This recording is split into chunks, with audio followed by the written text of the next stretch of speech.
ঈদের দিনের মানে প্রত্যেকই দিয়ে এরকম হয় যে খুব ভালো প্রিপারেশান নিয়ে রাত্রেবেলা ঘুমাই, যে সকালবেলা আর্লি উঠে গোসল টোসল করে নামাজে যেতে হবে। সত্যি কথা বলতে বুঝতে পারি না, একদম এন্ড মোমেন্টে কোনোরকম গোসল করে তারপরে যাই। আর খুব ভালো লাগে যখন নামাজে যাই। ঈদগাহ, আমাদের ঈদগাহতে হয়, ঈদের নামাজটা হয়। তো ঈদগাহতে যখন নামাজে যাই সবার সাথে দেখা হয়, সবার ওই হাসি মুখটা রমজানের শেষে একটা মানে বোঝা যায় যে খুব ভালো একটা জায়গা আসছে, আল্লাহর একটা রহমতের জায়গায়। এই জিনিসটা পুরো বছরই খুব মিস করি, খুব ভালো লাগে। সালামি নিয়ে মজার কোনো মুহূর্ত ছোটবেলায়?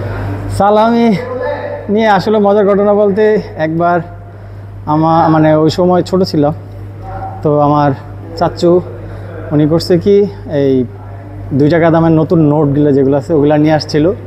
তো নিয়ে আসছে পরে আমাদেরকে বলতেছে যে কে এটা নিবা, আর 100 টাকা দামের ছিল, পুরাতন টাকা ছিল, কে এটা নিবা। তা আমরা মানে নতুন নোট নিতে হবে, ঈদের খুশি, তো 2 টাকার নোট নিয়েছিলাম।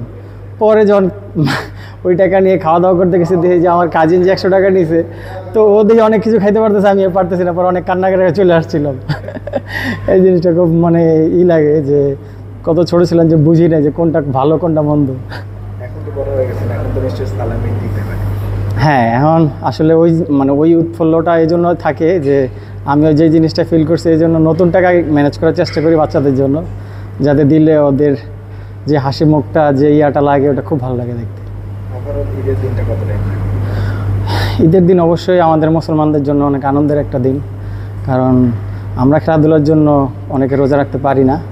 তো আসলে যখন মানে ঈদের দিন সবাই যখন বলে যে রোজার শেষে সবগুলো 30টা রোজা বা 29টা রোজার পর যখন বলে যে ঈদের দিনটা পালন করতেছে, তখন মিস করি যে আমিও যদি সবগুলো রোজা রাখতাম মনে হয় ওর মতো আমিও খুশি হতে পারতাম। তো এই জিনিসগুলো আসলে কষ্টদায়ক, কারণ প্রফেশনালি আমরা পারি না, কারণ দুইটা একসাথে হয় না।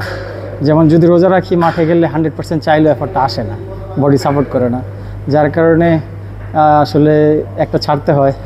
তো যাক, আল্লাহ মানে ইসলাম সহজ ধর্ম, এই জন্য আল্লাহ বিধান রাখছে যে পরে করা যায়, তো চেষ্টা করি পরবর্তীতে করার জন্য।